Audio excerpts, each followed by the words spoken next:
नमस्कार, स्वागत है आपका न्यूज 80 पर। मैं हूं आपके साथ राहुल राणा।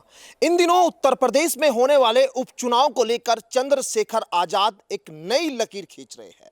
वो लकीर जो पीडीए फॉर्मूले को बहुत नुकसान पहुंचा सकती है, वो लकीर जो मायावती को बड़ा नुकसान पहुंचा सकती है, और वो लकीर बीजेपी को भी बड़ा डेंट दे सकती है। जी हां, चंद्रशेखर आजाद और असदुद्दीन ओवैसी की पार्टी एआईआईएम इन दिनों गठबंधन कर सकती है। ये खबरें लगातार मीडिया में चल रही है, लेकिन क्या अगर ये गठबंधन होता है तो इससे दोनों दलों को फायदा होगा या फिर विपक्ष को ही इसका फायदा होगा? ये सवाल अपने आप में बड़ा है, क्योंकि असदुद्दीन ओवैसी के ऊपर बीजेपी की बी टीम का आरोप लगता रहा।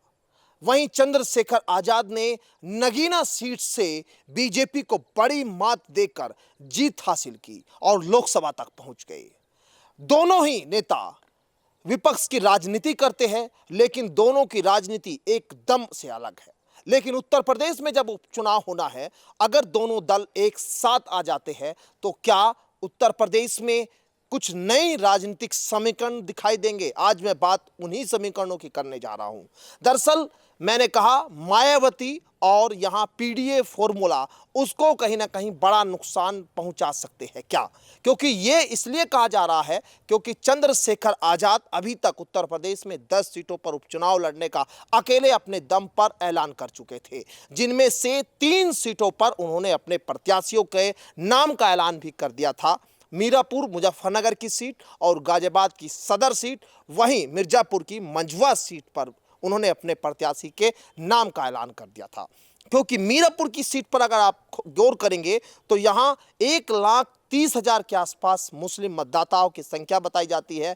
वहीं मंझवा की जो सीट है वहां 60,000 के आसपास दलित है, और वो दलित बीएसपी के साथ अब तक जाता रहा। तो यहां बीएसपी के लिए मंझवा सीट पर उन्होंने अपने प्रत्याशी के नाम का ऐलान कर एक तरह से संकट खड़ा कर दिया। और दूसरी ओर यहां मीरापुर की सीट पर मुस्लिम इलाके में यहां जोजा बिरादरी से उन्होंने अपने प्रत्याशी के नाम का ऐलान, जाहिद हुसैन के नाम का ऐलान किया, जो मुस्लिमों की भी वोट लेगा और कहीं ना कहीं दलितों का जो वोट है उसमें भी बड़ी सेंधमारी यहां हो सकती है। इसीलिए कहा जा रहा है कि अगर असदुद्दीन ओवैसी यहां चंद्रशेखर आजाद के साथ गठबंधन में आ गए तो ये पीडीए फॉर्मूले पर बड़ा नुकसान पहुंचा सकता है।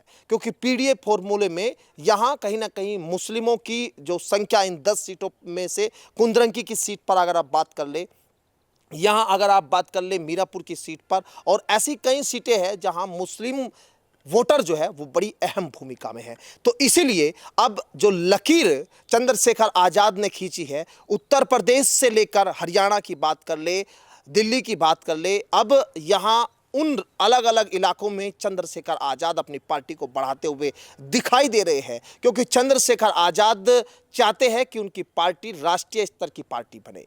पहली सीट जीतने के बाद से ये कॉन्फिडेंस चंद्रशेखर आजाद का जब था तो ये विपक्ष के लोगों को लगा कि ये बस बातों तक ही सीमित रह जाएगा। लेकिन अब यहां जो गठबंधन की चर्चाएं शुरू हुई है, क्योंकि मुस्लिम इलाकों में मैंने लगातार कई जगह कार्यक्रम किए, अगर अखिलेश यादव से कुछ मुस्लिम नाराज भी है तो वो असदुद्दीन ओवैसी के साथ जा सकते हैं, इस बात से इनकार नहीं किया जा सकता। लेकिन यहां बीजेपी के लिए एक तरह से 50-50 की राहत और 50-50 का नुकसान की उम्मीद जताई जा रही है। क्योंकि जो मुस्लिम अखिलेश यादव से टूटेगा वो चंद्रशेखर के साथ जा सकता है। मायावती के साथ इस बार जो मुस्लिम है उसकी संख्या बहुत कम हो सकती है, क्योंकि मायावती का पिछले चुनाव में एक बयान सामने आया था कि आज अगले चुनाव में वो सोच समझकर मुस्लिमों को टिकट देगी। तो इस बयान के बाद भी ये नाराजगी मुस्लिमों में थी।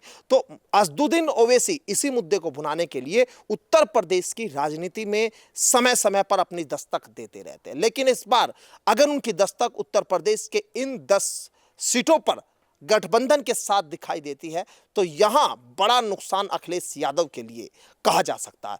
जैसे हमने शुरुआत में कहा कि असदुद्दीन ओवैसी यहां बीजेपी की बी टीम के तौर पर जाने जा रहे हैं, और दूसरी ओर चंद्रशेखर आजाद जो है वो दलितों की मुखर आवाज जाने जा रहे हैं उनकी आवाज़ उठाने के लिए।